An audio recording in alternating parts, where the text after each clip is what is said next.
हरे कृष्णा।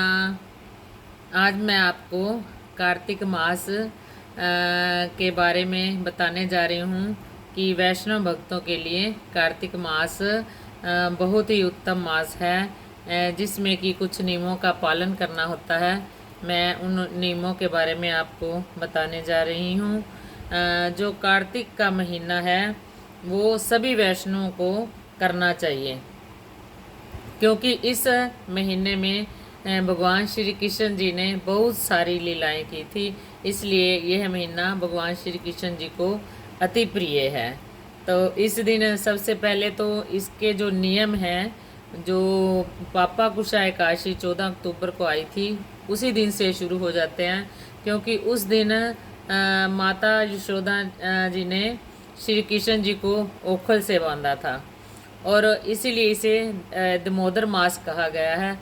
दमो का अर्थ है कि रस्सी, और दर का अर्थ कमर, यानी कि भगवान को की कमर पे यशोदा मैया ने रस्सी बांधी और भगवान को बांधा।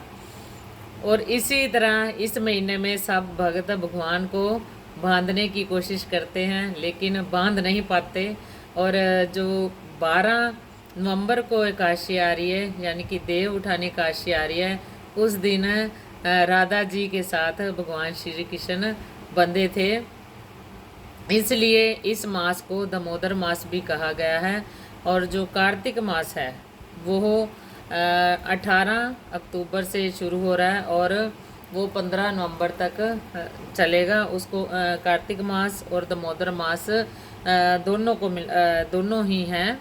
तो जो दामोदर मास इसलिए बोला गया था कि यशोदा जी ने भगवान कृष्ण को बांधा, राधा जी ने बांधा, और भगत आगे बांधने की कोशिश करते हैं, इसलिए इसे दामोदर मास कहा गया है।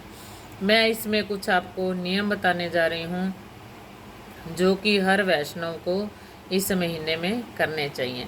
सबसे पहला नियम है, सुबह ब्रह्म मुहूर्त में सभी भक्तों को, वैष्णवों को उठना चाहिए, यानी कि 4 बजे उठकर स्नान करना चाहिए। उसके बाद दिन प्रतिदिन सुबह शाम तुलसी के आगे दीपदान करना चाहिए, और उसके बाद हरि नाम का संकीर्तन करना चाहिए, हरे कृष्ण मंत्र का जाप भी करना चाहिए। और प्रतिदिन आपने भागवत का एक अध्याय भी हमें पढ़ना चाहिए। और ताकि भागवत, वैसे तो विशेष महत्व भागवत का ही है, कोई ना कोई ग्रंथ इस दिन इस महीने में संपूर्ण करना चाहिए।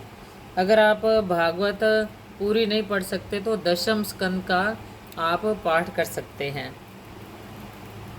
तो इसमें दामोदर अष्टम का पाठ भी करना चाहिए, वो भी बहुत ज़रूरी होता है, तो उसका भी फल अति हमें प्राप्त होता है।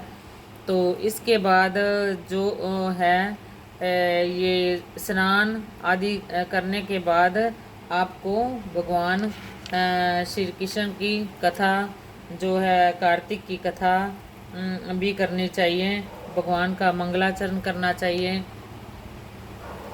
इससे कार्तिक के महीने में हमें बहुत ही भगवान की आराधना का फल मिलता है, जिससे कि कार्तिक के महीने में एक बार हमें धाम में भी जाना चाहिए, जैसे वृंदावन धाम।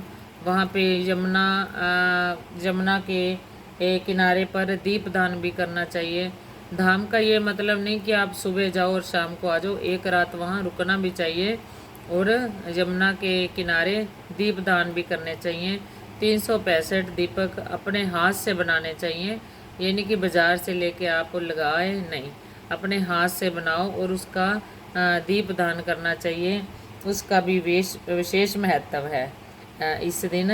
और उसके बाद देव उठानी एकादशी के बाद जो 5 दिन होते हैं, भीष्म पंचक के होते हैं, वो अलग विषय है, वो पूर्णमासी तक चलते हैं। इस प्रकार सब वैष्णवों को इसमें कार्तिक के महीने में स्नान करना चाहिए, दीपदान करना चाहिए। और इसमें भोजन का भी, आप एक वक्त का तुम्हें भोजन छोड़ना चाहिए।